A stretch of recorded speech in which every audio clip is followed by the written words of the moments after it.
आप सभी को प्रेज़ द लॉर्ड, जय मसीह की। आइए अपने दिन की शुरुआत परमेश्वर के वचन के साथ करें। आज का वचन भजन संहिता 27 और उसका पहला पद। इसमें लिखा है, यहोवा परमेश्वर मेरी ज्योति और मेरा उद्धार है, मैं किससे डरूं?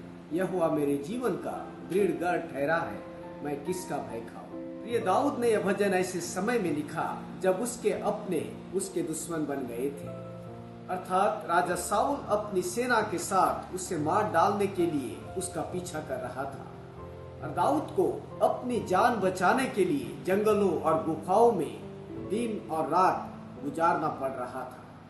परंतु दाऊद ने अपना ध्यान अपने दुश्मनों और अपने आसपास के कठिन परिस्थितियों पर केंद्रित नहीं किया, परंतु विश्वास के साथ उसने अपना ध्यान परमेश्वर पर केंद्रित किया। वह इस बात को पूर्णतः जानता था कि सर्वशक्तिमान परमेश्वर स्वयं उसके साथ है। परमेश्वर उसकी ज्योति और बचाने वाला है। परमेश्वर उसकी सुरक्षा और उसका दृढ़ गढ़ है। वो किसी मनुष्य से क्यों डरे और वो किसी से भय क्यों खाए?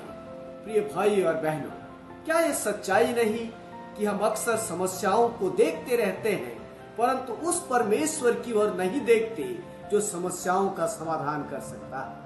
हम अपनी निर्बलताओं के कारण दुखी रहते हैं, परंतु उस परमेश्वर की ओर नहीं देखते जो हमारी निर्बलताओं में हमें ताकत दे सकता है। हम अपनी बीमारियों में दुख उठाते रहते हैं, परंतु उस परमेश्वर की ओर नहीं देखते जो हमारी बीमारियों से हमें चंगा कर सकता है। जब हम जानते हैं कि परमेश्वर सब कुछ कर सकता है, इसलिए क्या यह आवश्यक नहीं कि हम अपने परमेश्वर पर भरोसा रखें? दाऊद ने परमेश्वर पर भरोसा रखा, यद्यपि वो शत्रुओं के बीच में था और पल पल उसके जान को खतरा था, फिर भी वह डरा नहीं, क्योंकि वह जानता था कि उसका परमेश्वर कभी भी उसे उसके दुश्मनों के हाथों में पड़ने नहीं देंगे। हम हमेशा स्मरण रखें, परमेश्वर पर हमारा भरोसा ही हमारे जीने की ताकत है, और जिसके साथ परमेश्वर खड़ा है उसकी कोई हानि नहीं कर सकता। यकीनन शत्रु हमसे लड़ सकते हैं, परंतु हमें मिटा नहीं सकते। आपका दिन अच्छा हो, प्रभु आपको आशीष दे। आमीन।